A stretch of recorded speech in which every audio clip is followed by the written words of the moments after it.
Serving it up to you live on the Buffalo Rumblings Vidcast Network. I'm Bruce Nolan, that's Nate Geary, and this is Food for Thought, a show combining two of your three favorite F words. That's right, food and football.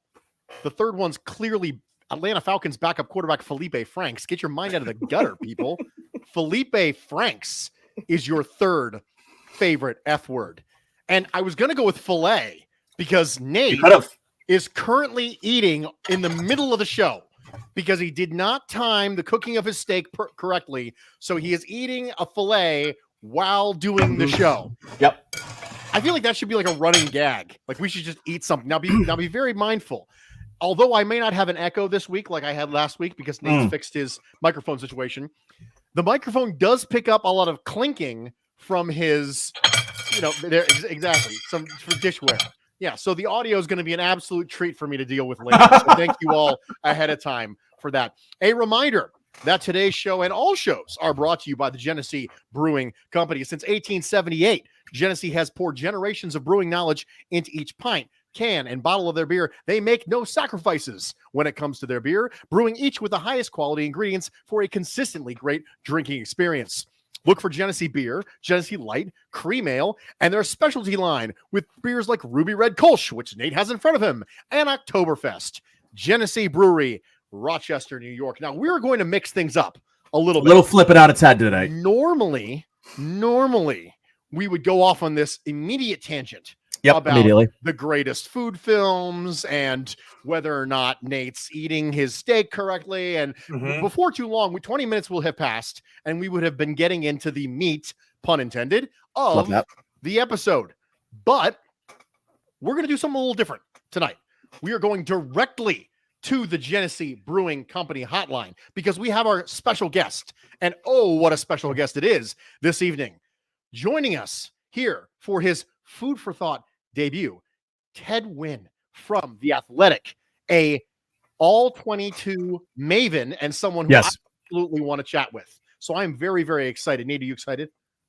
Oh, yeah, I'm excited. Well, I've talked to Ted before, so I'm happy that this is going to be your first opportunity to do so. I am super excited. Ted, thanks so much for joining us. No problem. Thanks for having me on, and thanks for switching things up. And, before we go off, to the meat of the show, as you say, I want to see the crust on Nate's steak, and I want to see the color inside. Okay, so there's the crust. I don't know if you can see the crust. It looks good. Okay, so we did it in a cast iron there. Yeah. And it looks overcooked, but it's actually perfect. It's kind of hard to see it in the light. Yeah. The lighting here is a little tough, but it's a perfectly cooked medium rare. I mean, it's fantastic.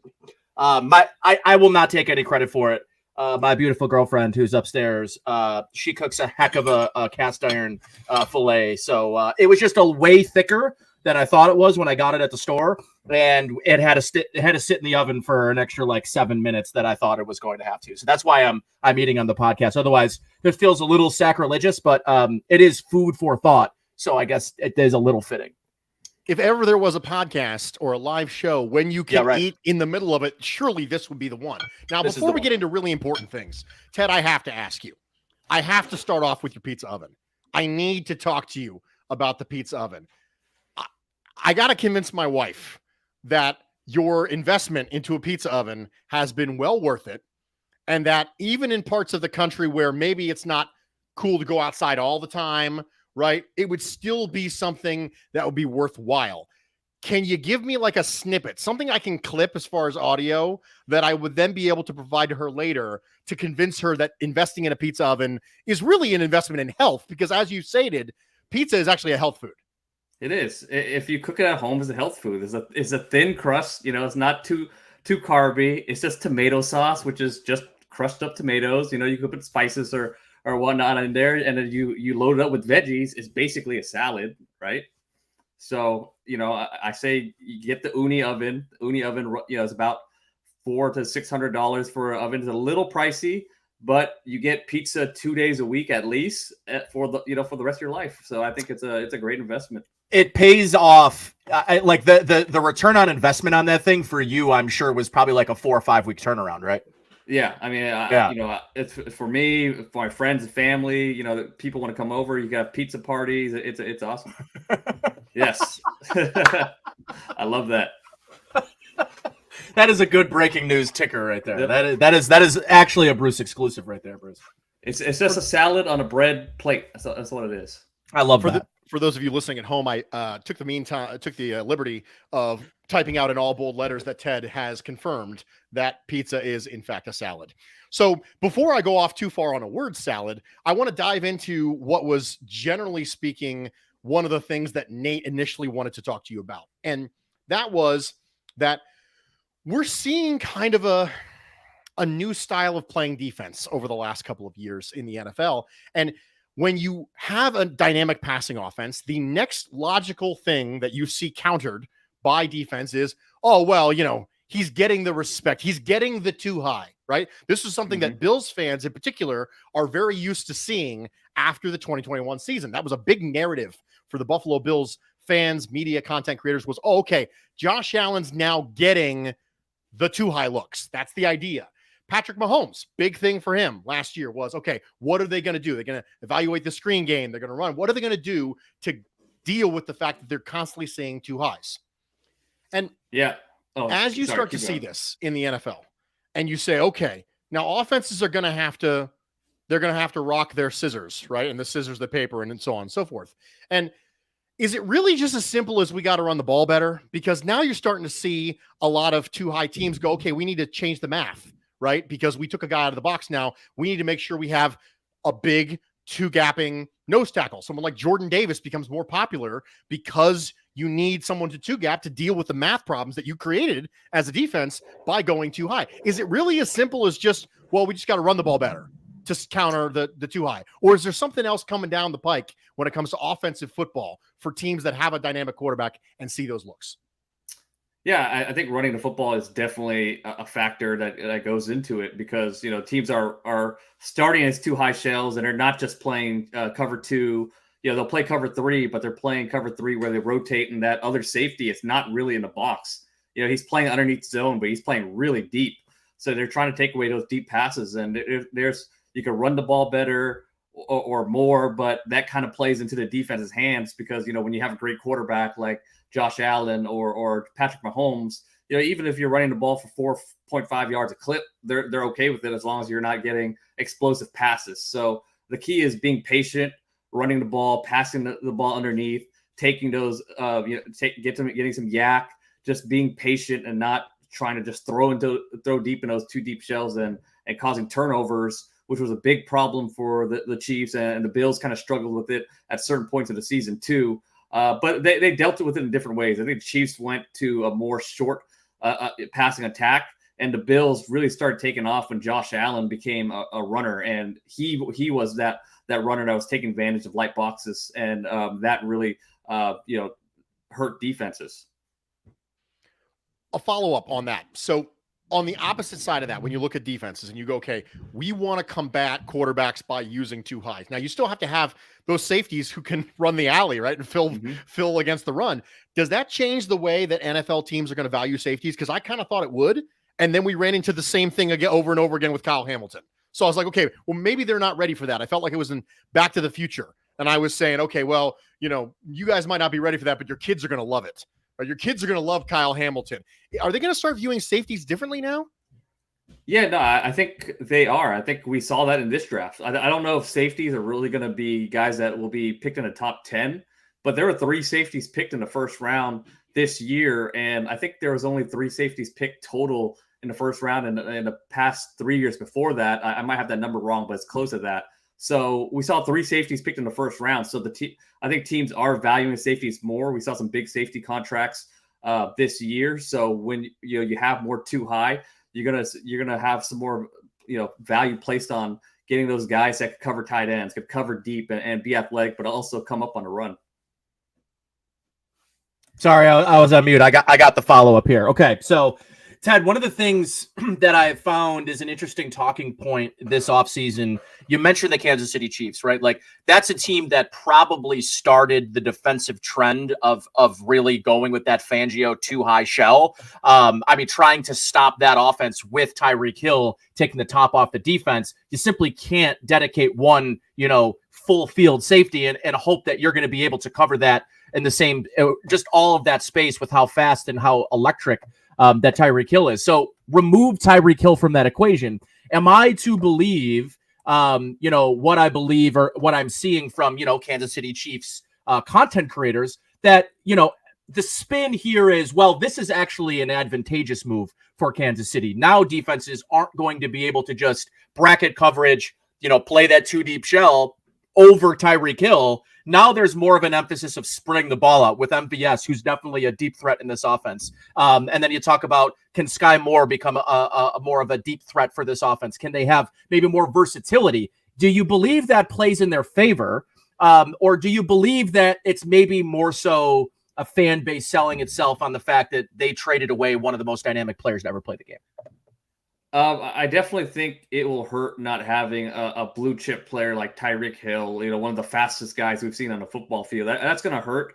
But I also see where the Chiefs are coming from, that teams aren't going to stop playing too high against Patrick Mahomes, especially when you do still have speed on a team with MVS, like you mentioned. McCole Hardman is a guy that could take the top off defenses as well. And last year, Tyreek Hill became more of a short passing game receiver where he had to catch passes underneath and try to create yak. So they're betting that defenses will continue to play too high, and they're betting that they can get guys that maybe they aren't as good as getting yak as Tyreek Hill, but they could also create enough yak to where that offense could still be effective, and they didn't have to give that record-breaking contract to Tyreek Hill. So I think that's what they're betting on. They might run the ball more. They have the offensive line for it. I was surprised they didn't do it more last season. So, we might see a bit more of a power running game with them. And if teams do stay in too high, they're betting that the pieces they have can still be guys that get yak, but just at a much cheaper price than with Hill.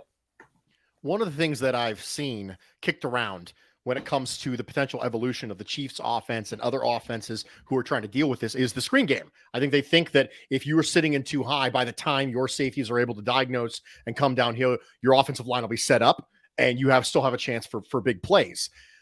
Is this a scenario where someone like Clyde Edwards-Helaire actually does get used in the pass game, which I think everyone just kind of assumed when he went to the Chiefs that he was going to be a big part of the pass game and just never really happened. It never really materialized.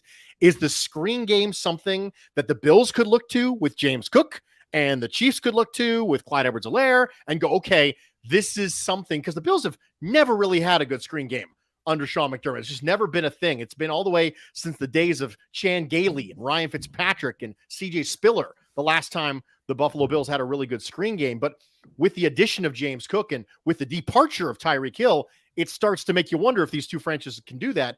Is the screen game a viable thing? Yeah, I think the screen game is there are some advantageous screens you can throw against too high, like some tunnel screens and things like that. But it also is very dependent on how good your defensive line is at reading those screens and those linebackers at sniffing them out. Where I think a good receiving running back can play a role in this, get too high. And one of the reasons why I think the Bills want to draft a guy like James Cook is that you can't isolate linebackers onto running backs and have them run choice routes in space against the defenses that the type of defensive coverages that you see in too high. So, that's one of the things that the Rams do really well against too high. And I think we're going to see some teams like the Chiefs and the Bills do that. The Chiefs obviously have CEH, like you mentioned, that's supposed to be a good receiver. We haven't really seen that part of his game really unlocked yet. And I think James Cook is going to be really deadly doing that with the Bills. So, Ted, one of the things I wanted to ask you about in terms of, I think there's a good follow-up here to talk about the screen game. And I don't know exactly how much Bills offense, particularly Brian Dable offense, you've seen. But I'm going to assume you, being the film guy you are, you've seen enough to make an educated thought on this. But Is there a reason in particular that you saw, whether it's scheme-wise, whether it's the way defenses defend Josh Allen, that the Bills struggled so much to incorporate a traditional screen game? I mean, really from the time that Josh Allen started in the NFL with Brian Dable, there really has been an inability to scheme up screens. And I'm wondering, is it scheme, or is it the way that Josh Allen is defended by defensive lines across the league and by opposing defenses that makes it really hard to get that conventional running back screen game going? You know, I can't say that I've really studied all the screens that the Bills have run and really watched where they are coming. You wouldn't have to get too deep. It is a very short portfolio of screens in this Bills offense. But I will say, I think there are some coaches that don't put a big enough emphasis on practicing screens, because screens are very, it's timing based. Little movements matter. When you release matters. How long you're staying into faking a pass block matters. All those things are all timing, and you really need to practice it a ton. You really need to be good with your landmarks when it comes to the offensive lineman coming downfield. So it takes a lot of practice and dedication to get your screen game going. And if you're not calling a ton of it, then you could probably bet that the team isn't really putting an emphasis on practicing those screens. So it's just not a huge emphasis in his offense just yet. Now, I've seen it happen with a lot of offenses where it's really, the screen game is not really a part of their offense. And, I think it's a shame. I think that, especially when you have a quarterback like Josh Allen, who is, getting defenses to drop back deep, you got to make that a part of your offense. It just makes you that much tougher to defend when defenses have to think about those things. I sort of say this a lot about whenever I have the opportunity, when people bring me on their podcast to talk about the Bills offense, when people, bring me on their show just to talk about Josh Allen, what makes Josh Allen so great. And one of the things that I kind of keep going back to, and what we're talking about here in the screen game, can be generalized as layups, right? Like, how do you create a layup in an offense? How do you start a game and get your quarterback 2, 3, 4 easy completions to sort of get him in rhythm for the rest of the game? Well, that has never really been Brian Dable and Josh Allen's cue. They have sort of been the guys that I think have been executing at such a high level at the hardest parts of the field, the deep thirds, the deep middles, the deep outsides, right? Like finding the holes in the cover twos and the cover fours, and like where they're trying to win in the passing game, or historically where Brian Dable and Josh Allen have been trying to win in the passing game, were those really high level, I call it like doctorate level areas of the field where, you start to look at what, Miami's going to do in there. Like, that's an offense that's going to be predicated on the layup. How do you balance, if you're Ken Dorsey, right, a first-time play caller, knowing how well Josh is able to execute the really hard stuff, knowing that, maybe there's an extra 200, 300, 400 yards in Josh Allen's game if they can create some layups in the offense, because they just haven't existed, I thought in the Brian Dable era. Yeah, and I think you got to really practice the quick game. I think you have to get ready to be patient and start really focusing on a quick game, focusing on a choice routes, and getting those plays in your offense. I think even Joe Burrow talked about it the other day when he was getting interviewed. He was talking about how they have to be ready not to have as many explosive plays because they're going to see more too high because of how explosive the passing game really gotten at the end of the season. So I think if you're the Bills, you've seen that, and you have to find a way to counter it. I don't think you want to run Josh Allen as that much, especially early on in the season. And that was kind of their counter to, I think, seeing those type of defenses. So you have to find other ways, and other ways that, it's running straight up, but I don't know if they have that, power offensive line to really do that on a consistent basis. So where I could see them getting better at is at the quick passing game. And like you talk about, getting those true screens in and really honing in on them and putting emphasis on them in practice so that you can have that weapon at your disposal when you're in the season. Do you think some of this schematic stuff is going to start to bleed into positional value? And what I mean by that is, okay, so you mentioned that maybe safeties are on the way up, right? Does this apply to big two-gapping nose tackles? Does it apply to running backs? If the way to break the current trend, right, is to run the ball, and the way to counter the break of the current trend is to make sure you have big two-gapping defensive linemen, are we starting to see a cycle here? Like, is there a chance that the running backs don't matter. Don't ever take a running back in the first round. People are they going to come around? First off, I'm one of those people. Am I going to come around to that? Is that where the cycle of the NFL is going? Where now we're going to start to see positional value actually change as a result of the schematic evolution? Yeah, I don't know if we'll see running back value go back up just because we know that, we can find a good running back that, as long as we have a good offensive line, you're going to have, if you have a running back that's decent, he could still produce at a level that's not, maybe even if it's not quite there with the elite guys, you could get one that, produce at a good enough level. So I really don't think that positional value is going to go up for that position. But as far as two gapping nose tackles, yes, because if you're playing a lot of too high, you're getting that guy outside the box. You're going to need some more defensive linemen that could take up two gaps and allow you to take that guy out of the box. Maybe you'll see more positional value for linebackers that got match up with tight ends or linebackers that cover more space, that sort of deal. So I think the nose tackle, I see safety value going up a little bit, like we talked about. And it's a little off topic, but I think, wide receiver, the interesting thing coming into the future is how wide receiver is going to be valued, because we're seeing so many good wide receiver classes coming up into the league.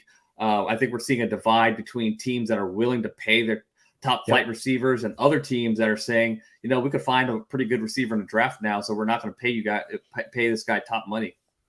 And the other thing too is, our number 2 receivers, Ted, going to be paid like number 1 receivers when the musical chairs sort of run out on all the top tier receivers? And I'm thinking of Gabe Davis in this conversation, right? Like a guy that I think is going to be a bona fide number 2 receiver this year. But the Bills have they have Dawson Knox. They've already paid Stephon Diggs. Is there going to be room for this team to pay him as a number 2 receiver, or will he, because of his value in this offense, get paid as a number 1 elsewhere? I think the value conversation around receivers is super interesting. But the last thing I wanted to ask you before we sent you off for the night, Ted, here is I want to get back to the core principle of our podcast, which is food. And our next topic, when you leave and Bruce and I transition into sort of what we're going to do for the rest of the show, is what is your favorite food-based film?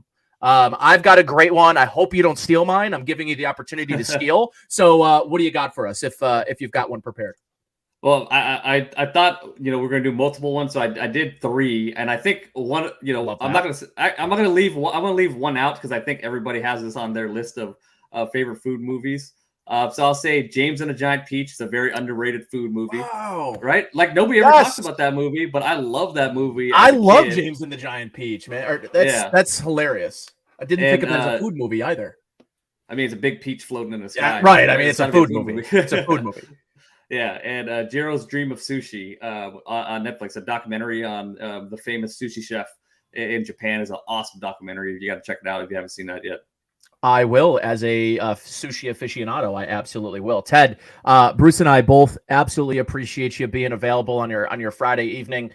Thanks for your time, and tell the folks who might be listening at home who don't know where to find you, where they can find your work, and where they can find you on Twitter.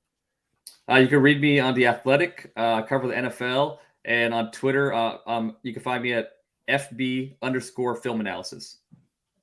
Awesome, Ted. We appreciate you, my friend, and enjoy the rest of your dog days of summer before the new all 22 start rolling out in the next couple of weeks. We appreciate you, man. No problem. Thanks for having me on. All right, Ted Nguyen there on our Genesee Brewing Company hotline. A great guest. If you don't follow him on Twitter, please do. Ted is one of the best, the younger and brightest of the all 22 film world. So make sure you shoot him a follow. In the event that you thought that Nate and I couldn't do anything but screw around and talk about food metaphors, I think we showed a lot of our range there, Nate. I got to be honest, man. I agree. You and I can go, you and I can go not just, the spaghetti O's, but also the X's and O's. That's wow. Yeah. Yep. I did it. Spaghetti O's and X's and O's. Wow, I did Bruce. the thing. So as a reminder, Classic. Ted came with us on the Genesee Brewing Company hotline. That call was brought to you by, you guessed it, Genesee Brewing Company.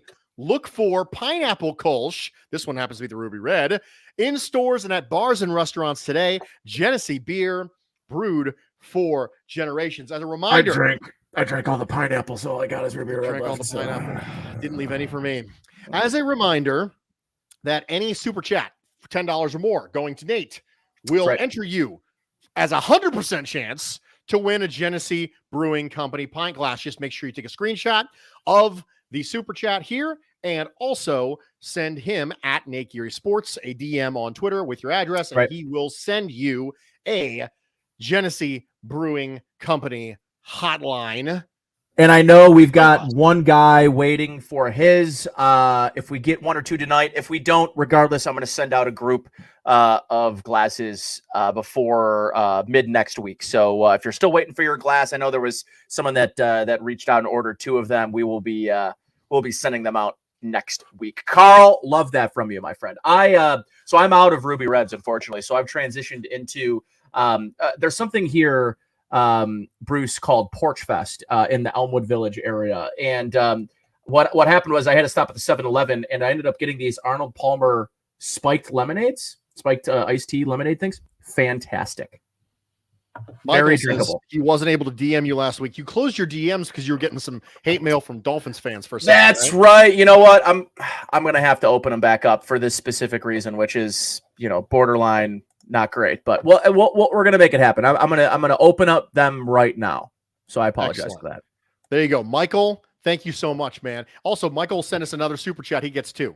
You get 2, Michael. He gets for 2. Sure. Michael gets 2. So we were chatting on the greatest food films. He came in strong with James and the Giant Peach. That was a really good one. That is not one that was on my radar either. Now, this is important. I think we have to define food films real fast. When I say food films, I don't mean films that are about cooking or foods that are about food. What I mean is films where a food or a type of food is an overarching theme or subject of the movie. That would count as a food film. I think James and the Giant Peach counts for that. For example, I would like to offer up as a suggestion the opposite film of James and the. Just imagine James and the Giant Peach, and then take everything about it and make it the complete opposite, but keep it Jim and the Small Plum. Harold and Kumar Go to White Castle is the exact opposite of James and the Giant Peach. Yes, it's live action instead of animated. It is not appropriate for children. But No. Also, the thing that they're trying to get is White Castle. And I think that it was served as an extremely effective branding tool for White Castle. Indeed. But it doesn't show up in my greatest food film of all time. My favorite food film of all time is absolutely going to be boring. And I understand that everyone's going to think it's hokey. It's Ratatouille. And the reason why it's Ratatouille is because it talks about the meaning of food. And everyone who you see interviewed who does food for a living, and they say, well, I did it with my grandma and I did it with my mom. And it's the opportunity of humans to create. And it's weird because we love to create as human beings. We love to create. We create music. We create art. We do all these things. But there's something special about the type of consumption that you get when you make food and then someone else eats it. My wife is always very, very proud when she makes something and I eat it and I go, that was really good. She's like, yeah, you know what? I did that.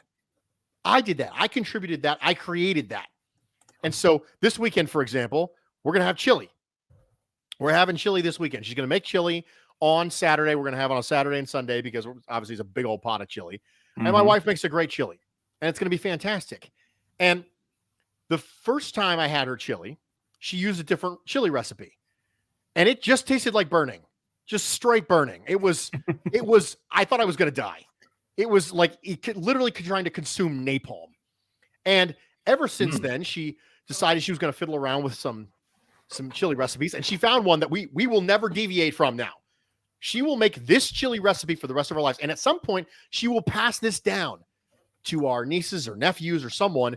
And that will be meaningful. And they will remember this as Auntie Mrs. Nolan's chili recipe.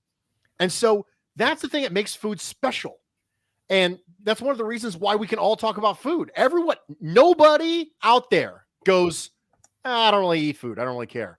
There's plenty of people who say, I don't really listen to music or I don't really care about art or any of that stuff. Everybody cares about food. Everybody. Everybody does. That's right. And so it becomes this great connector between people. And Ratatouille, I think, does a really good job when the food critic at the very end eats the ratatouille and he's transported back to the way he was when he was a child, because these things trigger specific memories. And food is something that is art, and it's science, and it's magnificent. And because of that, I think that movie does a great job of capturing all of it. So it's my turn. Yep. I had a couple of options here. There was a couple like funny food related movies. Waiting is the one that I'm thinking of, where they spit in people's food. Really good movie, but I really struggled as to whether or not that's a true food movie. It's filmed in a setting in which food is made, but is food one of the primary? I mean, yes and no, right, in that movie. But ultimately, Bruce, I got to what I believe to be one of the films that shaped a lot of my childhood in terms of quoting movies, right? Like that's kind of still my thing. I still love quoting movies. There are movies that are abundantly quotable. I'll say this in like The Other Guys, right? Kind of a lesser known movie, but easily the most quotable movie ever made. Step Brothers, very quotable. Tommy Boy, very quotable. And let me bring up my choice for food related films. My favorite, Good Burger, because Welcome to Good Burger, home of the Good Burger, Can I Take Your Order, is ingrained in the back of my mind forever. Keenan and Kel was a show of mine growing up on Nickelodeon. And I'm going to age you out a little bit on this, Bruce. Oh, my gosh. But Nickelodeon, Teen Nick was a big thing for me growing up. And Good Burger is one of the best movies from like the Nickelodeon era. It had all of the Nickelodeon cast of characters on the movie. And one of the lessons from the movie is, I think very prevalent to today, which is bigger is not always better, right? Like, and for a long time, fast food and America turned into like, Super Size Me was another movie that I thought about throwing in here. Another great movie. So thinking about like the era of like the mid 2000s where, McDonald's and all these Wendy's and Arby's all had these disgustingly large sodas, right? And the burgers that were just absurdly large, a triple quarter pounder. Who in God's name needs a triple quarter pounder? That's 3/4 pound of ground beef. Ground beef. So I think ate a triple quarter pounder. I know that you did. I didn't have to ask you, and you didn't have to tell me for me to know that you would have had a triple quarter pounder. You know what? The thing I actually appreciate, can we talk about this for a second? McDonald's, they've actually decided to go to a more. They have. When was the last time you've been at McDonald's? I went to McDonald's literally this morning. My wife was on her way back from the grocery store and picked up sausage McMuffin for me. Oh, sausage and egg or sausage? Just sausage. Just sausage. Okay, that's fine. Did you know this about me, that my first job was McDonald's on the grill? I did know that about you. On the weekends, I tended to work in the morning, so I did a lot of breakfast shifts. The sausage, egg, and cheese McMuffin really is one of the finest fast food breakfast items you can get. It is as good as it gets. But the quarter pounder is now made fresh, which is kind of a game changer for McDonald's. So if you order a quarter pounder, you can expect they're going to ask you to pull up into the parking spot, right? They're going to run the food out to you so that you don't hold everybody else up. But there is something special about a freshly cooked, because it's greasy and it's drippy, how a burger should be, where like when you get a quarter pounder and it's been sitting in the slidey warmer thing for like an hour and a half, it definitely does not hit the same way. The new fresh quarter pounder I do mess with in a big way. I have not had the new QPC. You should. I appreciate it. Did you work at McDonald's, Bruce? Because QPC is the kind of language only McDonald's employees would know. FBI. No, I could tell that you worked at a McDonald's. There's no doubt. Because nobody refers to a quarter pounder with cheese as QPC unless you've worked at McDonald's. So I appreciate you. Shorthand matters in the restaurant industry. I will say that. So moving along to the continuation of Nate and I previewing the 2022 Buffalo Bills roster, position room by position room, using one as a if it was a food and using another as a food simile. And tonight we did quarterbacks and we did wide receivers last week. This week we're doing running backs and offensive line.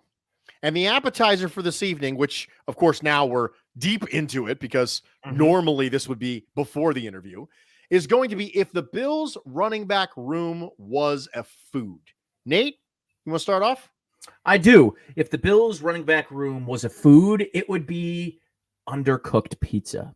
And here's why, right? So undercooked pizza, I'm sure all of us have had our own run-ins with undercooked pizza. And I'm not talking about the whole thing is raw. I'm not talking about, you know, in the middle. That's kind of where I'm talking about. It's concentrated towards the middle of the pizza. Everybody, at least that I know, it's a New York style or a Buffalo style, a little bit of flop, right? You do want to see a little bit of flop, but there's nothing worse, to me anyways, is an undercooked middle of a pizza. But what this Bills running back room reminds me, and why it reminds me of that undercooked pizza, is because, listen, let's be honest. Zach Moss has been underwhelming to start his first 2 years of his career. I think there was a lot of high expectations for Zach Moss, and they just have not panned out. Devin Singletary, a very definable ceiling, right? It's like Domino's pizza, right? I'm actually a big fan of Domino's pizza, so maybe that's a bad comparison. But you know what you're going to get, right? Like there's no surprises in a Domino's pizza. You could get Domino's in Birmingham, Alabama, or in Elliott, Maine, and it's going to be the same pizza. And that consistency, knowing what you get, there's an enjoyment in that, and understanding that, like, hey, if I'm traveling, if I'm going somewhere, I know that I'm going to get the same slice of pizza at Domino's in Maine or in California. And there's a level of respect that I've got to give that. Where James Cook comes into this equation, Bruce, it's like having that undercooked pizza in the middle, but a perfect garlic dusted or garlic crust that is perfectly done. Because listen, I mean, I've had plenty of pizzas where it was slightly underdone in the middle, but the crust was perfect.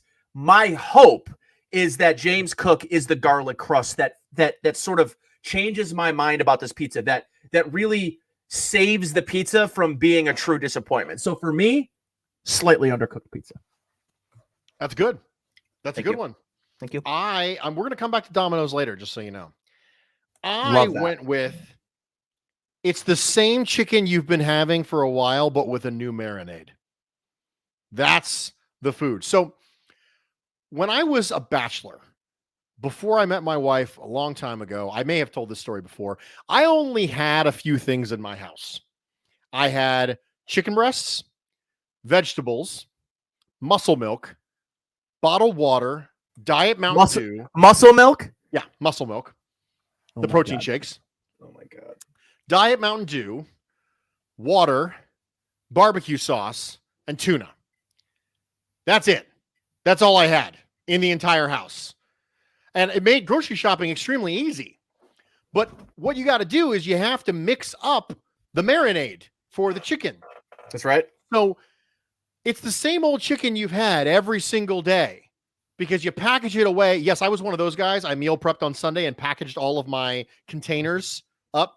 And then every morning I would go in and grab a Tupperware container out of the fridge. Mm-hmm. Yes, I was one of those people. And that checks out. The most on-brand thing I probably ever said. Yep. But you have to mix up the marinade. So the thing that you can do to get excited about what is essentially the same chicken you've had every day for the last month is to try up a new marinade. And this is the same running back room as it's always been. But now we have James Cook. That's right. We have a different marinade. I don't really know it's going to change the meat of the actual running back room, but it might be a little flavorful, might be a little bit more spicy. It might hit a couple notes that it didn't hit before, and that's always fun. But it's still Devin Singletary. It's still Zach Moss. It's still Tywan Jones with an added little something from James Cook. Excuse me. Duke Johnson? Yeah. He exists. He does exist. Do you think he's going to make this team? No. Okay. So no shot. No shot for Duke. Unless he could beat out Zach Moss. I'm not predicting it. I don't think they're ready. You owed me lobster from the last time you predicted something. Yeah, I'm Zach done Moss. predicting with Zach Moss. Yeah, But I don't think they're ready to give up on Zach Moss yet. I really don't. And so for me, I would agree with you. By the way, I don't think they're ready for that. And I know that Devin Singletary got a significant market share of snaps and carries coming down the stretch last year, but I'm not entirely convinced he's going to be 100 RB1 straight up when it comes to dominating touch counts. And then you're just never going to see Zach Moss, and you're very rarely going to see James Cook. I think it's still going to be 2-3 headed monster kind of thing. I really do. I think that's probably right. So if the Bills running back room was a food, but the offensive line matters when it comes to running game. It's not just about the running backs. Does. So the current Bills offensive line group makes me feel like, and I'm going to go first on this one. Love it. Remember how I said I was going to bring back Domino's? I'm bringing back Domino's. Are you doing it right now? It makes me feel like the current Bills offensive line group makes me feel like I've just had Domino's pizza for the first time since 2007. Why does that matter? Because if you remember correctly, Domino's changed their entire recipe for pizza in 2008. And it matters. And it's better now than it was before. They actually took it up a notch. And this is the best offensive line group that has ever been put in front of Josh Allen, ever, in his whole life. Mm-hmm. In Wyoming, his entire time with the Buffalo Bills. God forbid it was 2018. Holy mother of Troy, that was terrible. But now, this is the best it's ever been. Now, I'm not saying it's perfect. Domino's is still not the best pizza you ever had. No. But it is markedly better than the last time you had it, if the last time you had it was in 2007. So it's the best version of Domino's that's ever been. You could make an argument it's one of the best versions of fast casual pizza that's ever been. Chain fast casual pizza. And that if you wanted better, you'd have to really start investing significant assets in making it better as far as money goes. You'd have to really start investing a bunch of assets as far as draft capital and free agency dollars if you wanted it to be any better than it is now. So it is simultaneously the best version it's been, but also not the best in the league. Right. But if you wanted to take it to that, you'd have to invest assets that I don't know you want to invest, which means that's right where it is. It makes me feel like I've had Domino's pizza for the first time since 2007. How's that for a metaphor? That's a great metaphor, Bruce. I've got maybe you'll like this one because ultimately you could pick a lot of things for my thought process of why I'm picking this particular food simile. But the Bills offensive line group makes me feel like I'm in front or I'm in the aisle at the supermarket with yogurt. Right? Like I like yogurt. I'm not a huge Greek yogurt fan. I like traditional full fat yogurt. But Bruce, here's the thing. When was the last time you've been to the supermarket? Let's see. I went to the supermarket to pick up medicine for my dog. Okay. 2 days ago. Are you a yogurt eater? Do you regularly or semi-regularly buy yogurt? I rarely eat yogurt. It's not super rare. I bet you I probably have yogurt twice a year.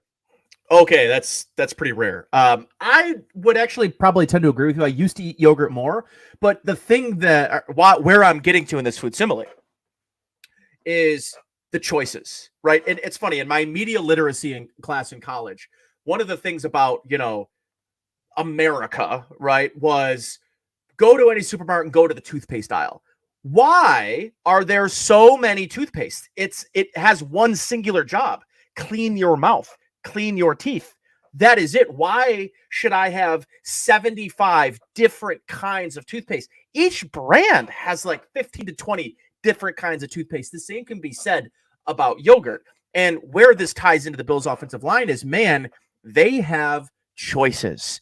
And are any of them spectacular?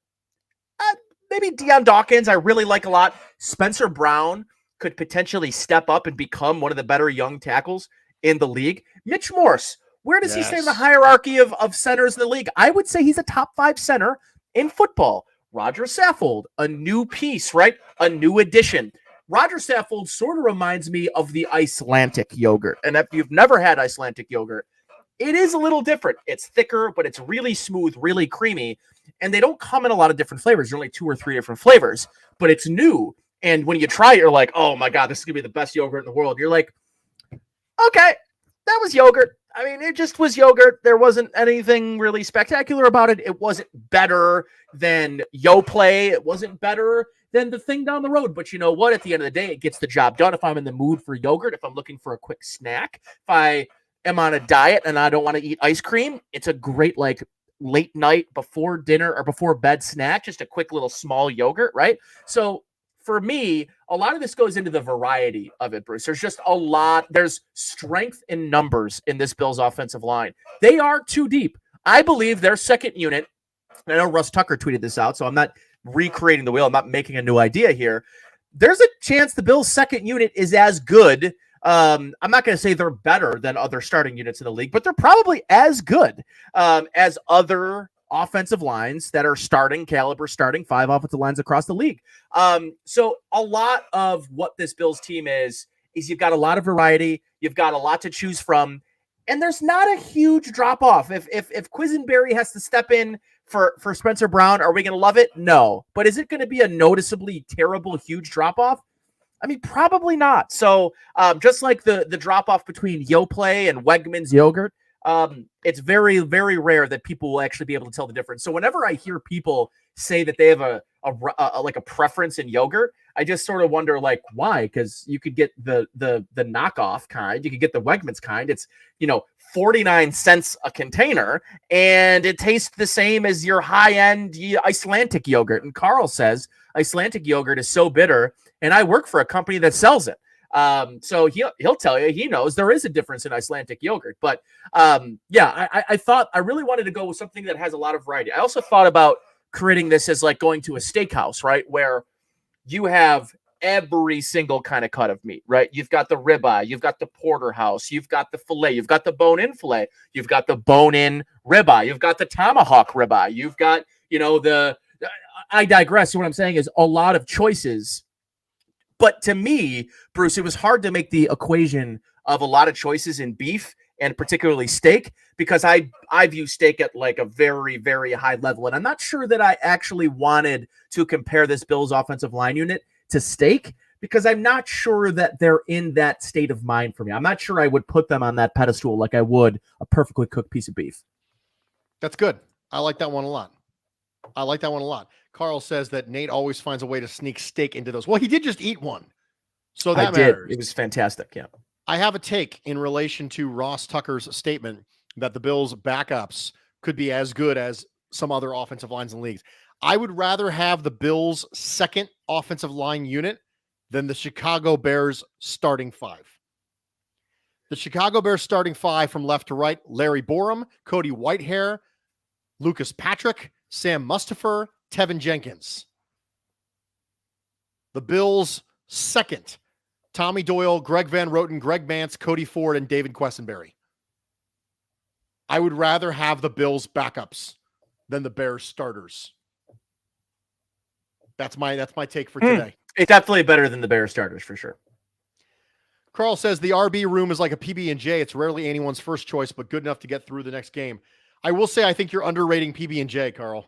There are certain times when my wife feels like she literally cannot live without a PB&J. Like she absolutely's got to have it. It's a little bit like Harold and Kumar go to White Castle and the craving that you get where you just have to have the right food. There are certain times when PB&J is absolutely the right food. Okay, well, first of all, grape or strawberry? Either one, but for the purpose of this discussion, we will assume grape. But I could absolutely Concord go grape. Strawberry. Absolutely. I recently was offered a PB&J sandwich, and recently, in context, within the last 2 or 3 months. And I said, sure, yeah, I'll take a PB&J. I'm hungry. I'll eat it. It was on the golf course. Someone was like, hey, I got a PB&J. Awesome. They gave me the PB&J, and it was in a brown paper bag. And I stopped him. I said, actually, I'm good. I don't want a peanut butter and jelly. He's like, what do you mean? What? You're hungry? I mean, don't you want to? I was like, yeah, but like, if it were me, I would have had it in a cooler. Like, I don't want warm jelly. And he gave me this look like I had said something so controversial that there was a level of trust or respect that he had lost for me. And I don't know where you stand on this, Bruce, but warm jelly or room temperature jelly, the best part of a PB&J sandwich, spreading the room temperature peanut butter and loading Concord grape jelly. Like I want there to be, like, if I take a bite and I tip my sandwich upside down, that a little bit of jelly plops out and falls on the plate. That's the kind of level of jelly I'm looking for in my PB&J, but it's got to be fresh out the refrigerator. I want it at the top. I want it on the top shelf, closest to the freezer, because I want it borderline frozen. Now, this is important. Have we talked about this before? You put peanut butter on both sides of the bread. No. Put peanut butter on one the on inside each side so that it doesn't get soggy when you load up on jelly. Yeah, but you're using the peanut butter as a barrier to keep the bread from getting soggy. I agree with that, but very rarely am I taking a PB&J to go. Like if I'm eating PB&J, it's right there, right then and now. I would agree with you that using it as a barrier is true, but like here's the thing: if I want to take a PB&J with me, I need a cooler because I need to keep it cool. So that's what, like, to me, PB&J doesn't travel well. The thing that I think I missed the most about high school is there was a thing that I used to do in high school. So just to paint this picture for you, Bruce, very large high school I went to, Frontier School District, very, very large. We had 4 elementary schools. I had hundreds of people in my graduating class. So when we were in lunch, we had 3 separate lunch lines, 2 for the main course for lunch, whatever the main course was, and a side soup, salad, snack bar, right? So I oft found myself, especially later in the week, there wasn't a great Friday lunch. So almost every Friday I would get the PB&J. The reason I loved the PB&J, they were in the cooler. So boom, pull out the PB&J. But here's the best part, Bruce. Triple decker PB&Js. Oh. Texas toast, white bread, nice thick slices, right? Peanut butter, jelly, peanut butter, bread, peanut butter, jelly, peanut butter, bread. Unbelievably elite. Now deep fry that.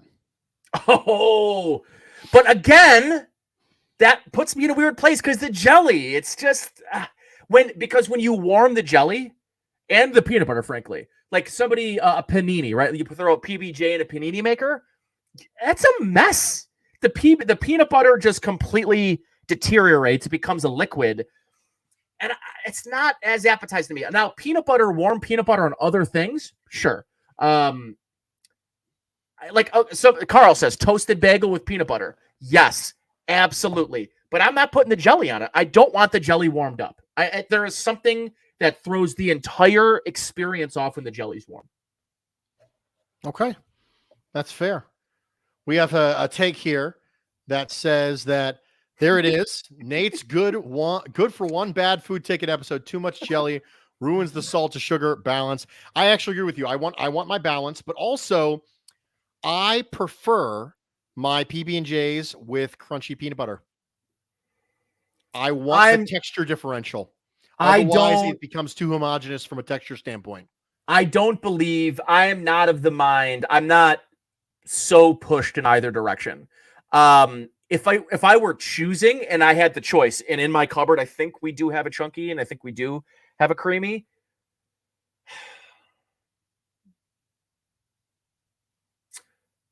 I think I would go creamy. But that's not to say that if somebody had a chunky, I'd say, I'm out on that. I'm not eating the chunky peanut butter. I get it. It's just, it's fine. I don't have a super big preference other than to say, if I was given the option of both, I would probably go creamy. We have an email to get to. Yes. Nate. 2 in a row. Let's go. So, you did not tell me the email first, by the way. No. And you never do.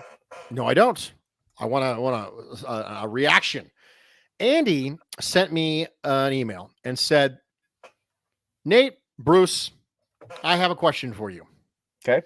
I'm going to give you a piece of food, and I need you to tell me, number one, if it qualifies as being a condiment. So we're going to define the word condiment.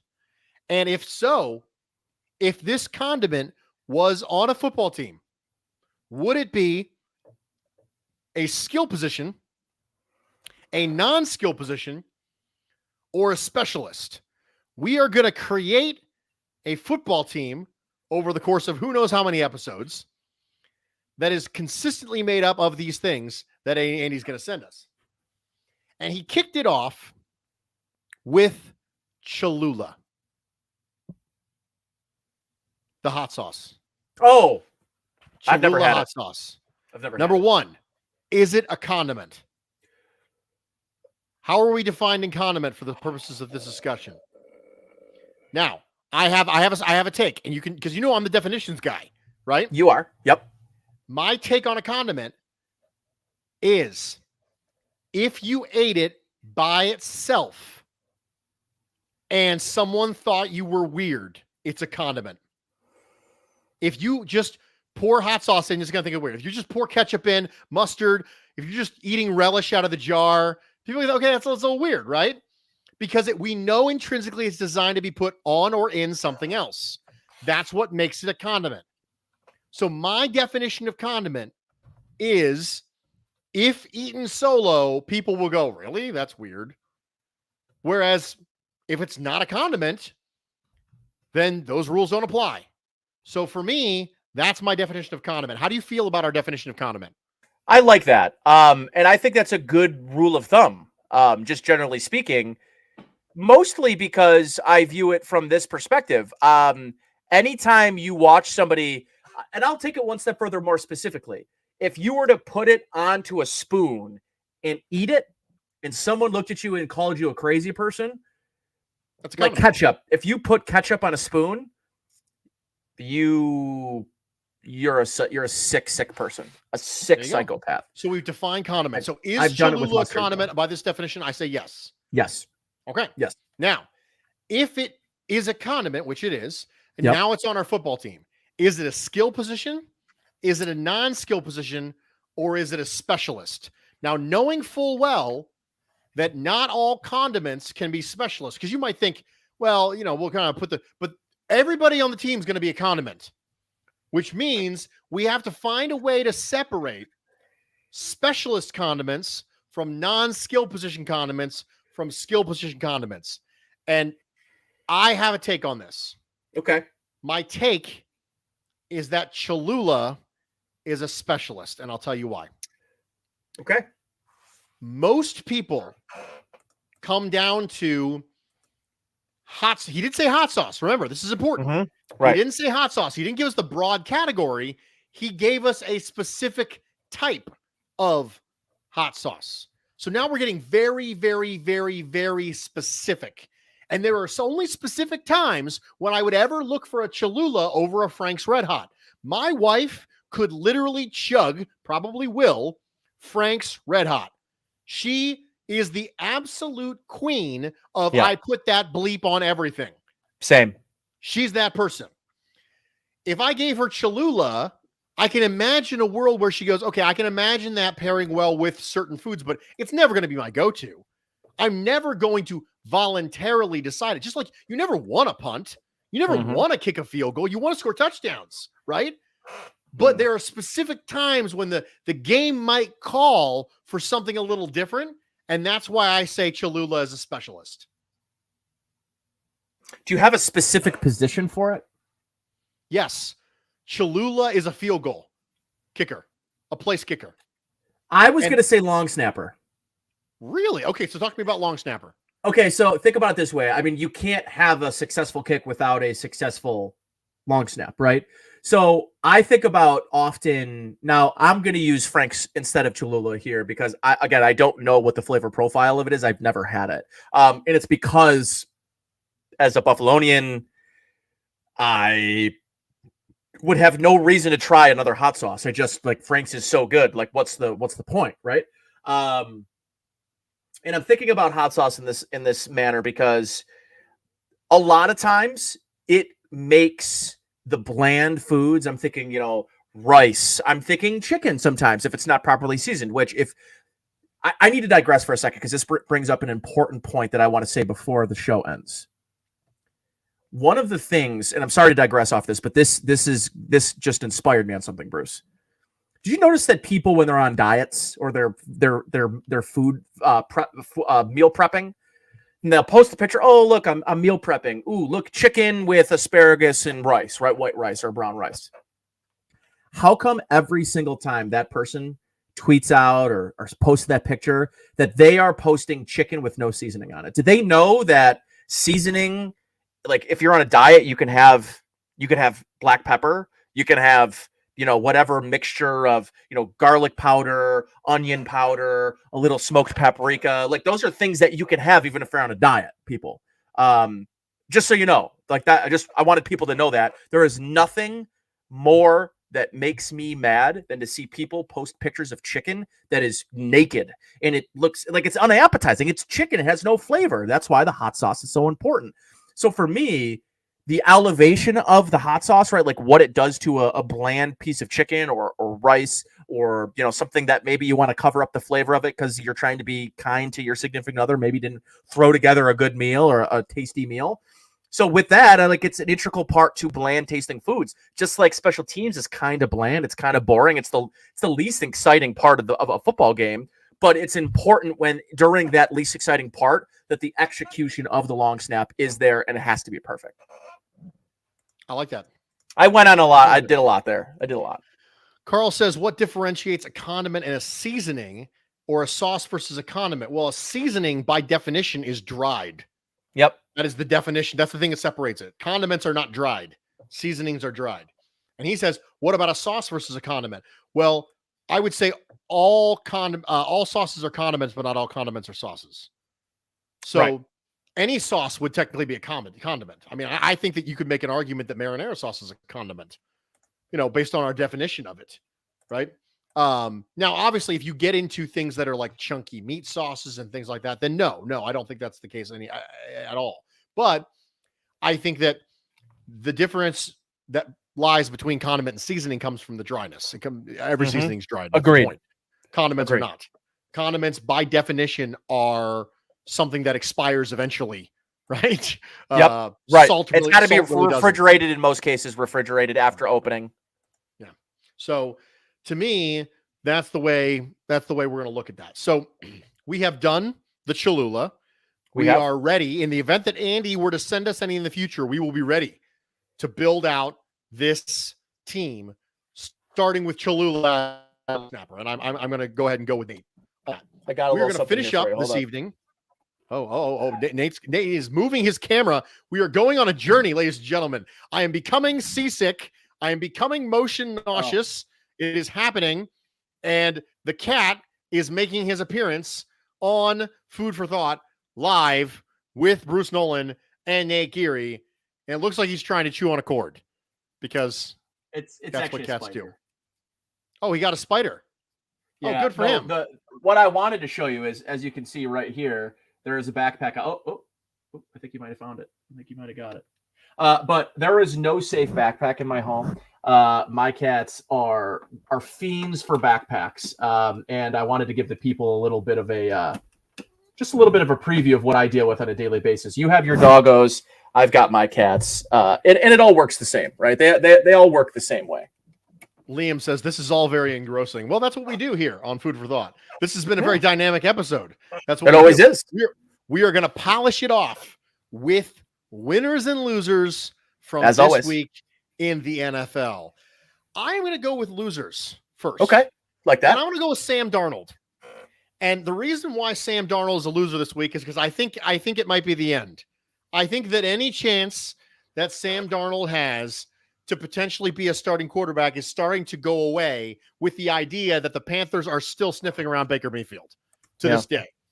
I think Sam Darnold's opportunity, if there was any glimmer of hope that Sam Darnold was going to be a preferred starter in the NFL, I don't know how significant that glimmer was, but I think it's about to be snuffed out. And I think he can see the writing on the wall. So for me, biggest loser of the week, Sam Darnold. Nate, what you got? My biggest loser this week, Curtis Samuel. All reports out of Washington are that Jahan Dotson has been, quote, electrifying. A guy that I think a lot of people at the time of when he was drafted thought it was a bit of a reach, but it's very apparent that Jahan Dotson has carved himself out a number 2 wide receiver role. And I'm just sort of wondering, is Curtis Samuel ever going to be heard from again? Because He didn't play much last year. He's been oft injured, got paid a lot of money. And I'm wondering now, Bruce, is he going to be buried on a depth chart? So for me, biggest loser, Curtis Samuel. Oh, that's good. That's a Thank good you. one. Thank you. That's a really good one. I appreciate it. We're going to go biggest winner this week. Okay. Biggest winner this week, Jerry Jeudy. The reason why Jerry Jeudy is the biggest winner is because not only did charges get dropped against him for any potential issue, but it looked like for a while there, we were like, oh no, Jerry Jeudy got hurt again in camp. And it's looking like it was a very minor sort of a groin tweak, kind of annoyance. They sat him out. He's got a month to recover before training camp. So the idea that we were full hype train on Jerry Jeudy, right? Because he got Russell Wilson and we're like, okay, finally, he's got good quarterback play.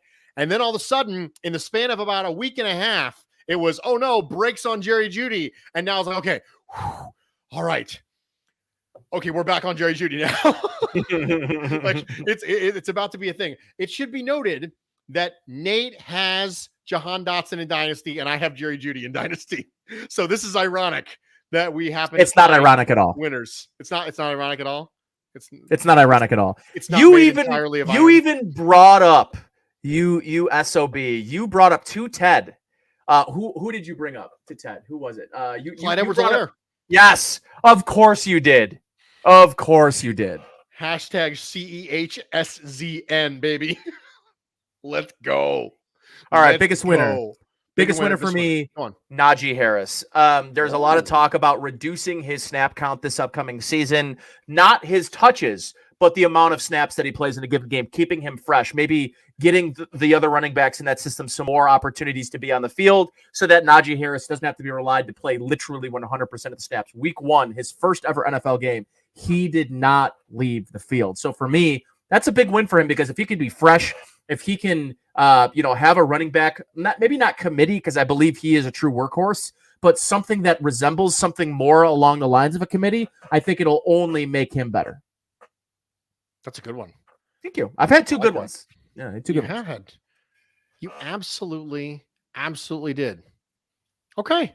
Well, look at us. We did it. We did all the thing. Thank you so much to Ted from The Athletic, Ted Nguyen from The Athletic. Make sure you follow him at FB_film analysis on Twitter. Absolutely fantastic film guy. You can learn a lot about the game of football. I've continued to learn a lot about the game of football by following him and reading his stuff on The Athletic. Nate, I had a good time tonight. This was good. I did too. I'm a big fan of Ted's. I was glad to finally get him on. We've been kind of talking about doing it over the last couple of weeks.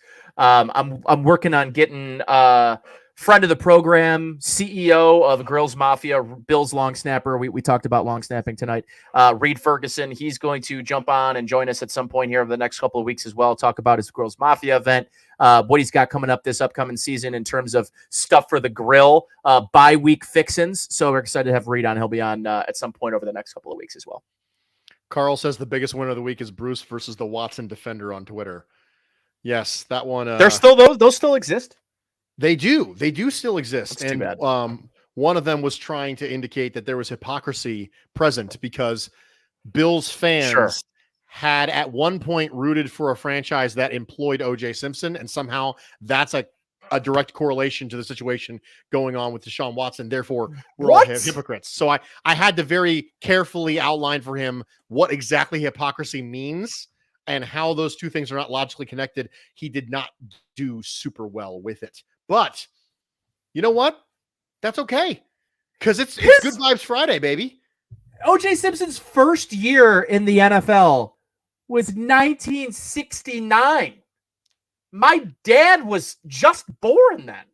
I'm not going to tell you whether or not I was alive in 1969 because FBI, I know you were, Bruce. I know you but you're not that old. It's not really an applicable comparison, but no, it's not. But you know what? Sometimes people just need to find whataboutisms to make themselves feel better. And that has become what a lot of arguing on the internet has become recently. It's just, what about this? And what about that? Well, but we don't argue on the internet. We would never do that. Not us. Because not us. No. We're just sunshine, butterflies, and rainbows. Yeah. Ladies and gentlemen, I hope you had a good time. I hope you enjoyed Ted. Ted was fantastic. He was good. I hope you enjoyed our food metaphors. And most importantly, I hope you didn't leave hungry.